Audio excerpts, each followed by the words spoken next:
Y cómo Muy no bien. pensarlo, ¿no? Y sí, claro. Algunos están señalando y están diciendo, a ver, hay que revisar, las democracias tienen que revisar esta institución del juicio político a partir de este caso, de lo que sucedió en Brasil. Bueno, es un tema de debate. Claro, el procedimiento, ¿no? ¿Cómo se llega? Luis Rosales, buen día. Buen día. ¿Cómo estás, Karim? Tanto para preguntarte, pero básicamente lo que acaba de decir mi compañero es lo que de ahora en más tiene que suceder, más allá de lo que suceda con Temer, que ahora lo hablamos, ¿no? El revisar procedimientos democráticos. Claramente fue un proceso político. Sí. El pretexto fue la causa, digamos, de corrupción que se ventiló, pero no se probó, digamos, demasiado. Que nada tiene que ver con Petrolao ni No, nada. Bueno, en Brasil están todos muy salpicados. Sí, sí. Dilma precisamente era una de las que menos salpicadas estaba, te diría. Aunque las esquirlas de las bombas también la habían lastimado un poco. Toda la clase política brasileña está muy salpicada de corrupción, pero ese no era el tema en realidad. Claro.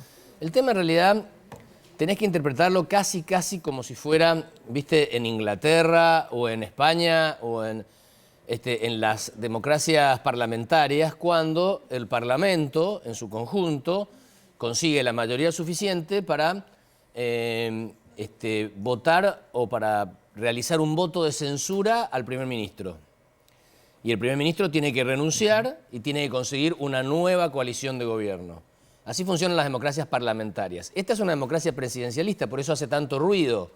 Pero tiene esta institución propia de una democracia parlamentaria, que en realidad, bueno, por la división de poderes, el Parlamento siempre tiene la posibilidad de destituir al presidente, si alcanza determinadas mayorías. Claro. Lo que pasa es que en el Brasil las coaliciones de gobierno siempre son muy complejas. Si uno trata de interpretar la política brasileña con la óptica de la política argentina, es muy difícil de entender.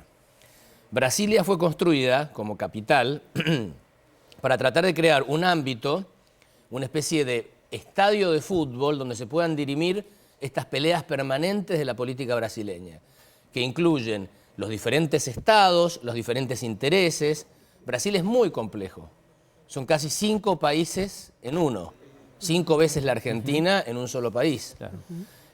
Vos tenés en cuenta que muy diferentes son los intereses del nordeste, los intereses de Minas Gerais, cuya capital es Belo Horizonte, Sao Paulo, Río de Janeiro, los gaúchos del sur.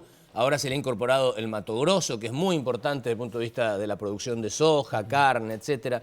Todo esto confluye en Brasilia. Al mismo tiempo hay infinidad de intereses partidarios diferentes. Lula había conseguido llegar al poder con una coalición que la cara visible era el Partido de los Trabajadores, pero tenía al presidente Temer y su partido y a un montón de otros partidos. Bueno, la crisis económica y social que vive el Brasil desde hace un tiempo muy largo, la más grave de la historia brasileña, que hace que la popularidad de Dilma Rousseff se parezca o esté al mismo nivel que la popularidad del presidente de la Rúa cuando se estaba por ir del poder. Ese es otro contexto que hay que tener en cuenta. Los brasileños no sufren, el pueblo brasileño no sufre demasiado la ida de Dilma Rousseff. Es casi un alivio desde el punto de vista de económico. Desde la salida a la crisis. ¿Te acordás cuando en aquellas épocas del 2001 nadie salió a pelear por la democracia cuando el helicóptero partía de la Casa Rosada? No, fue un alivio. Fue un alivio. Sí, después lo que venía peor, pero bueno. No importa, pero digo, sí, sí. En los momentos de crisis empiezan a buscarse válvulas. Se entiende. Se fue el ministro de Economía, en aquel momento no alcanzó, hasta que el agujero negro se tragó el presidente. Bueno, hay que contextualizarlo en Es cierto que Temer asume con una popularidad similar. Claro. Eran dos personas de muy baja popularidad. Por eso el desafío ahora para Temer es reconstruir esa imagen y esa relación con la gente a partir de mejorar la situación económica y social de Brasil, que es una crisis tremenda. No arranca el Brasil, es un motor que le dan Luis, y no arranca. ¿Y cómo repercute esto en el panorama del Mercosur? ¿Cómo repercute en el panorama de la UNASUR? Porque hay democracias como la Argentina que dice respetamos las decisiones institucionales de Brasil. Pero hay otras democracias u otros países como Venezuela, Nicaragua o Ecuador, que ya marcan una diferencia fuerte. Venezuela debería estar preocupada en respetar su propia democracia, que está un poquito en problemas, ¿no? Cada día que pasa, el presidente Maduro necesitaría un impeachment, me parece, el presidente Maduro. Ya lo tuvo y no lo quiere aceptar, digamos. Hoy hay una marcha al respecto. Claro, tuvo el Parlamento votado en contra, está iniciando el pueblo venezolano intentando iniciar un procedimiento de consulta popular para ver si, que establecía la Constitución, para ver si Maduro se queda o no, y Maduro se la demora, vuelve, va, viene, mete presos a los... Pero de todos modos se volvió a mostrar la grieta que divide a América Latina. Los países del eje bolivariano es que están bastante más debilitados ahora que hace un tiempo, ya no tienen a la Argentina en ese bloque y tienen bastante problemas con el epicentro que era Venezuela, claramente están en contra. El eje bolivariano me refiero a Venezuela, Ecuador, Bolivia, Nicaragua. El resto de los países aceptan lo que los brasileños han decidido institucionalmente. Ahora, ¿tienen derecho los brasileños a hacer eso? Sí, sí, la Constitución se los establece. Claro. Y han seguido todos los procedimientos constitucionales. Hay una verdadera... uno puede identificar o calificar a Dilma Rousseff de presidente corrupta, echada. No, yo te diría que no me animaría a avanzar en tanto.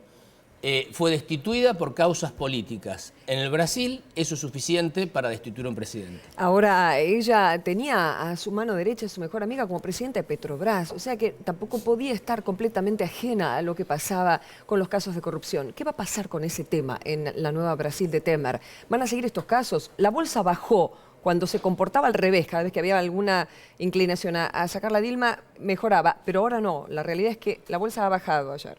Hay un problema porque a nivel, si estuviéramos hablando de la guerra de las galaxias, se ha abierto un agujero negro, ¿viste? Esos agujeros en el medio del universo que se traga planetas. Sí.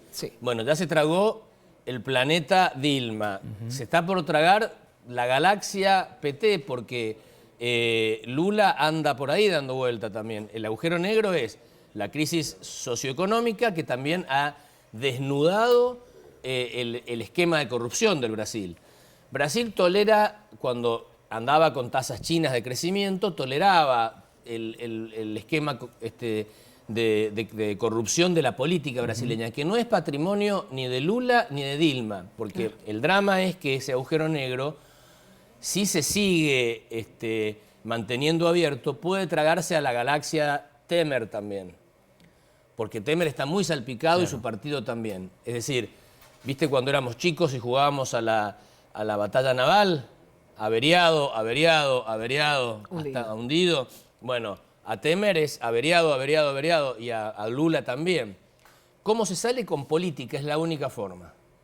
Con política. Brasil siempre ha salido de estas crisis con grandes acuerdos políticos. Entonces, Temer fue muy hábil en ir hilvanando lo que Dilma, por alguna razón, desilvanó. ¿Qué pasó? A ver,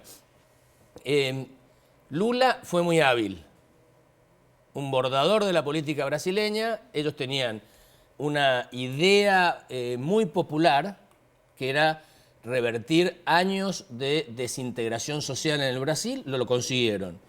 Pero tenían otro mandato muy, muy importante que no cumplieron los del Partido de los Trabajadores, que era sanear las prácticas políticas brasileñas de tanta corrupción. Ese no lo cumplieron. Pero fue muy hábil Lula de ir bordando una coalición sólida política. A Dilma se le deshilachó esa coalición. Bien. Y al lado había un bordador, el vicepresidente Temer, que por ahí decían un señor temerario. Bueno, hace honor a su apellido. Es de Temer, el vicepresidente, un hábil político.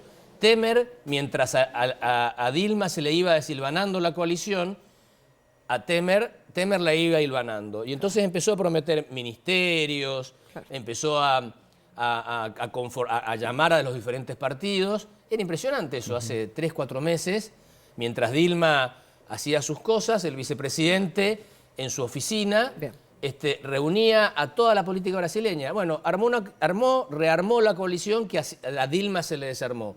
Esto era una cuestión de tiempo y de procedimiento. Bueno, un tema para seguir muy de cerca. Apasionante, claro, Sí. porque hay que ver qué sigue, qué pasa. El único asunto que nos tiene que interesar a los argentinos es que a Brasil le vaya bien. Sí, Claro. claro. Si a Brasil le va mal, a la Argentina le va requete contra mal. Claro. Entonces tenemos que desear que por el camino que elijan los brasileños recuperen y empiecen a funcionar nuevamente Así la lo economía, las instituciones brasileñas para que podamos seguir vendiendo, teniendo relaciones comerciales con ellos, pues si no nos va a ir muy mal. Si Dios quiere, así será. Gracias, Luis. Gracias a ustedes.